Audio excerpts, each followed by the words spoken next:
EPOC, paciente sintomático y máxima broncodilatación, a propósito pues de la evidencia de la broncodilatación máxima o broncodilatación dual con LABA/LAMA. Como pues bien ya me presentaron, mi nombre es Julie Torres, epidemióloga, internista neumóloga, docente y además ahora gerente médico desde hace 4 meses en GSK. Mi declaración de conflictos de interés. Esta charla, además de estar patrocinada pues, por GSK, tiene material exclusivo para profesionales de la salud. Cualquier inquietud, comentario, incluso reporte de eventos adversos relacionados con nuestros medicamentos, los pueden tramitar a través de este correo que es milagsk.com. Pues ahí estamos todos dispuestos a responder sus inquietudes y a compartirles la información. Pues justamente vamos a empezar con lo que es la EPOC en cuanto a su prevalencia en América Latina. Este es un estudio que se publicó, bueno, una compilación de estudios, realmente es una gráfica que hemos construido para esta charla, justamente a partir de la información que tenemos de los estudios de cohortes de pacientes latinoamericanos que han documentado la prevalencia de la EPOC en nuestros países. En promedio, en general, y recientemente salió justamente un metaanálisis de esas cohortes que estima que la prevalencia en Latinoamérica de la EPOC es de 8.9%, pero esta asciende hasta el 24% cuando se trata de pacientes que han sido fumadores. Esto habla naturalmente de la relevancia que sigue teniendo el tabaco como causa de la EPOC y que tiene que ser una intervención que debe ser paralela al manejo de la EPOC. Sin embargo, pues no es la única causa y si vemos, y esto es de acuerdo también a la población entre nuestros países, pues la prevalencia puede ser incluso tan baja como 6.2%. Y esto debe estar también en relación con los hábitos exposicionales de los pacientes, hasta el 15 o 16%, sobre todo en zonas industriales, si tenemos en cuenta que la EPOC también está relacionada con exposición a material particulado de todas las clases. Cuando hablamos de la EPOC, en realidad tenemos que tener en cuenta varias variables. Lo primero es que dentro de la definición está que el paciente debe tener síntomas respiratorios persistentes. ¿Qué tipo de síntomas? Tos, disnea, expectoración. Y esta disnea, que particularmente es diferente a la disnea del asma, es una disnea que empeora con la actividad física. Lo que llama mucho la atención, porque además les voy a mostrar más adelante cuál es ese impacto de la disnea en esta enfermedad. Eso sumado a que, bueno, lo podemos evaluar con la escala de MMRC y el impacto de la enfermedad, que es con CAT. La evaluación del riesgo implica que el paciente tiene que tener un antecedente exposicional, ya sea a tabaco o a cualquier otro material particulado que haya generado un cambio en el parénquima pulmonar y una documentación objetiva de la obstrucción de la vía aérea medido por espirometría. Por definición, hasta el 2022, justamente, esta obstrucción se mide con la reducción de la relación BF1 capacidad vital forzada menor a 0.7 en el postbroncodilatador. Esa condición es necesaria para definir la EPOC.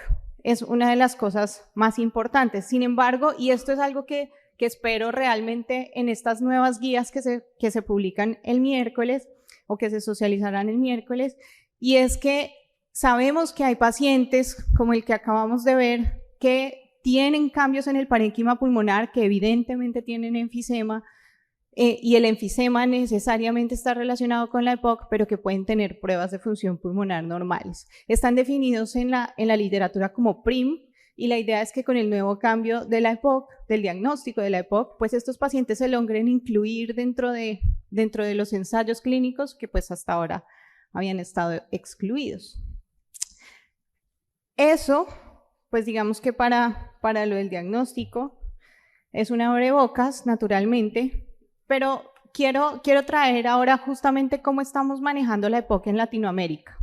Tenemos base en 2 guías, que son las guías GOLD, que hasta ahora pues siguen clasificando a los pacientes, y esto seguro también va a cambiar, porque entre estos 4 grupos de clasificación en el GOLD, quizá el grupo C es el que genera más inconformidad con su definición. Y es que si nos ponemos a mirar cómo es esta clasificación, pues tiene 4 variables importantes. La primera es el CAT o el impacto de la enfermedad, mayor o menor a 10, MMRC como escala de disnea y la presencia de exacerbaciones leves o moderadas y severas que implican hospitalización. Para este grupo de pacientes, pues seguramente el que más se ve en la consulta externa es el grupo A, el grupo B, que es el paciente muy sintomático, que tiene riesgo de exacerbaciones, pero que hasta ahora no ha cumplido con el criterio de exacerbación, y los pacientes del grupo D, que son quizá los que son más claramente identificados, que son los que han tenido tanto exacerbación como son muy sintomáticos. Sin embargo, el grupo C tiene la dualidad y es la controversia que existe con ellos, y es que yo no puedo tener un paciente hospitalizado que no tenga síntomas, porque se hospitalizó entonces. Esa es una de los grandes cuestionamientos que justamente se están realizando, y es probable que en estas nuevas guías este grupo se unifique y desaparezca y sea un gran grupo de exacerbadores, justamente porque siempre está la inconformidad en este grupo que se trate de pacientes que no tengan síntomas pero se hospitalizaron. Entonces, realmente, ¿de dónde son los síntomas? Es la duda. ALAD, por otra parte, que también seguro se actualizará con estas nuevas guías, presenta 3 condiciones para clasificar la severidad de la EPOC basado en 3 variables también, que son la disnea, igual que GOLD, la historia de exacerbaciones, igual que GOLD, pero aquí cuentan con el nivel de obstrucción, con el grado de obstrucción, que GOLD también lo hace, pero es su escala numérica arábiga, 1, 2, 3 y 4, de acuerdo a ese grado de severidad de obstrucción. ALAD básicamente coge esa variable que para GOLD es una clasificación completamente distinta y la incluye para evaluar o para clasificar justamente la severidad, y esto es en función de que se trata de una variable independiente para generar riesgo de progresión de la enfermedad y de exacerbaciones. Nos vamos a enfocar entonces ahora en los pacientes moderados, que incluyen pacientes que persisten con disnea, con MMRC2 o más, pacientes con una obstrucción intermedia entre 50 y 80% de BF1 y que han tenido historia de al menos una exacerbación. ¿Por qué son importantes estos pacientes? Primero, por el riesgo que tienen de progresar. Y es que este riesgo, además, está sujeto a ese deterioro de la función pulmonar. Si bien todos tenemos o todos sabemos que el pulmón termina de desarrollarse en la adultez temprana, más o menos hasta los 21 años, no todos llegamos a la maduración completa del pulmón, por condiciones que se presentan incluso en la infancia temprana. Infecciones respiratorias por virus sincitial respiratorio, neumonías, episodios sibilantes durante la infancia. Tucson ya se había dado cuenta de eso y había clasificado justamente los adultos que tenían riesgo de deterioro de la función pulmonar a largo plazo. Sin embargo, pues el 100% de cada uno naturalmente es diferente, y por eso en la espirometría es tan importante tener presente que los datos que se incluyen para el cálculo del predicho sean los adecuados. Partiendo de eso, el 100% de un individuo que además tiene EPOC, en el momento en el que se diagnostica la EPOC probablemente haya perdido por lo menos el 50% de su capacidad pulmonar. Y esto quiere decir, si bien el BF1 no es directamente proporcional a la magnitud de los síntomas, sí quiere decir que el paciente ya está en un evento de alguna forma irreversible, que es la condición de la EPOC de un grado de obstrucción. Y a partir de ahí, justamente el deterioro de la función pulmonar suma el riesgo de progresión de la enfermedad y además suma el riesgo de exacerbaciones. ¿Eso qué quiere decir? Primero, que evitar el deterioro de la función pulmonar puede evitar la progresión de la enfermedad, y además de eso, pues cambiar el curso y el pronóstico de la misma. Y quiero traerles esta gráfica justamente porque amo la fisiología pulmonar. Si vemos esa primera gráfica, como ustedes bien la conocen, es el volumen corriente, y lo que pasa en los pacientes con EPOC es algo que para mí es un fenómeno que es claramente reversible si corregimos la obstrucción. Sabemos que en la parte inferior de la gráfica lo que tenemos es el volumen de reserva expiratorio, y lo que no podemos medir en la espirometría es el volumen residual. ¿Qué pasa con un paciente que tiene EPOC que está obstruido? ¿A qué le echamos mano todos cuando estamos haciendo ejercicio? A nuestra capacidad inspiratoria. Cada vez que hacemos ejercicio, y si ustedes lo notan, lo primero que cambia en realidad es el volumen que estamos manejando. Primero empezamos a respirar más profundo y luego sí empezamos a respirar más rápido. Es lo que sucede normalmente en la fisiología del ejercicio. ¿Qué pasa con estos pacientes que tienen EPOC? Que al estar obstruidos, el tiempo expiratorio es más corto. Y si hacemos el ejercicio nosotros mismos sanos y tomamos aire y cortamos la expiración en un punto y volvemos a tomar aire, pues quedamos un poquito limitados para respirar. Esa es la vida diaria de un paciente con EPOC. Esa es la limitación que tiene un paciente para hacer ejercicio. Y es lo que vemos con ellos, que lo que está aumentando es el volumen residual porque son incapaces de exhalar todo el aire. ¿Y eso qué va a hacer? Va a limitar la capacidad inspiratoria, va a limitar ese volumen que al que nosotros le debemos echar mano cuando hacemos actividad física. Ellos no tienen esa capacidad. Y en cambio lo que sucede con el aumento del volumen residual justamente es que la capacidad inspiratoria se limita, pero este es el fenómeno funcional que sucede. El aplanamiento del diafragma los pone en desventaja mecánica. Y esta desventaja mecánica para la respiración, pues básicamente se traduce en menos pasos en la caminata de 6 minutos, menos capacidad para hacer sus actividades de la vida diaria y la disnea, que es lo que se manifiesta. Entonces, en realidad no podemos medir la disnea con el BEF1 directamente, lo deberíamos medir con la capacidad inspiratoria, y eso es lo que hicieron en este estudio clínico del 2005, en el que vieron que justamente la disminución de la capacidad inspiratoria estaba relacionada directamente con la supervivencia y con los síntomas de disnea de los pacientes. Esto quiere decir que entre más obstruido esté el paciente, menor capacidad inspiratoria va a tener, pero además se van a morir más. En el 2014, en 12 países, interrogaron a los pacientes, más de 4.000 pacientes, para evaluar cuál era el objetivo del tratamiento de su diagnóstico de EPOC.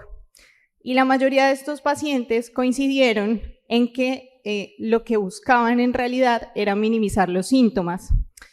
Claro, si, por ejemplo, sumamos además la variable minimizar los síntomas con la variable amarilla, que es minimizar la disnea, pues el objetivo primario básicamente de los pacientes, o lo que ellos esperan que nosotros como médicos hagamos por su enfermedad, es disminuir esa limitación sintomática de disnea, de ahogo y de capacidad física. Y es que la disnea es el síntoma más frecuentemente identificado en los pacientes con EPOC, y se identifica, entre otras, en las actividades más básicas. El tema es que los pacientes muchas veces son hipoperceptores de sus propios síntomas y tienden a normalizar la disnea. Cambian sus actividades. Si normalmente salían a caminar 3 o 4 horas y recorrían una distancia, voy a exagerar, una distancia de 500 metros, esa misma distancia ya no la van a recorrer en 3 horas, sino en 6 horas. O van a preferir caminar menos horas por la sensación de ahogo. Y ellos van a normalizar esa sensación de disnea sin consultar necesariamente. Entonces hay que ser muy minuciosos en el interrogatorio, porque muchas veces el cambio de un hábito normal, como es salir a dar un paseo, que antes se demoraba 1 hora, ahora media hora porque ya no aguanta más, puede ser un cambio sutil de la sensación de disnea. Para nosotros, pues subir y bajar escaleras es mucho más fácil de evaluar en la montaña, subir y bajar o cruzar una calle, pero las tareas domésticas, hacer deportes o el día a día justamente puede ser, es lo más sensible en el interrogatorio del paciente. Y lo peor es que esta disnea justamente se vuelve un problema en espiral porque aumenta en la medida que el paciente se siente más limitado, se mueve menos y al moverse menos, pues digamos que también va a aumentar la disnea en el momento que digamos, se broncodilate y ya no tenga el soporte muscular para volverse a mover. Estas son otras actividades relacionadas justamente con el interrogatorio de la disnea y como vemos aquí el síntoma más frecuente relacionado con el tema son el 72% de los pacientes que lo refieren. Y me refería justamente a qué tanto se mueve un paciente en su día a día porque esos monitores que ahora todos tenemos, uno para saber qué tanto nos movemos en el día a día, pues se le pusieron a un grupo de pacientes con EPOC y básicamente lo que encontraron es que el movimiento es vida. Si el paciente se mueve menos, se muere más. ¿Eso qué quiere decir? Que tenemos que estimular al paciente a la rehabilitación pulmonar, al movimiento, pero naturalmente optimizando su capacidad pulmonar para poder hacer ese ejercicio. No podemos esperar que un paciente se mueva más si se siente obstruido. Primero hay que desobstruirlo. Y este estudio danés, además, también da cuenta de las 3 variables más importantes relacionadas con el riesgo de deterioro y progresión de la EPOC.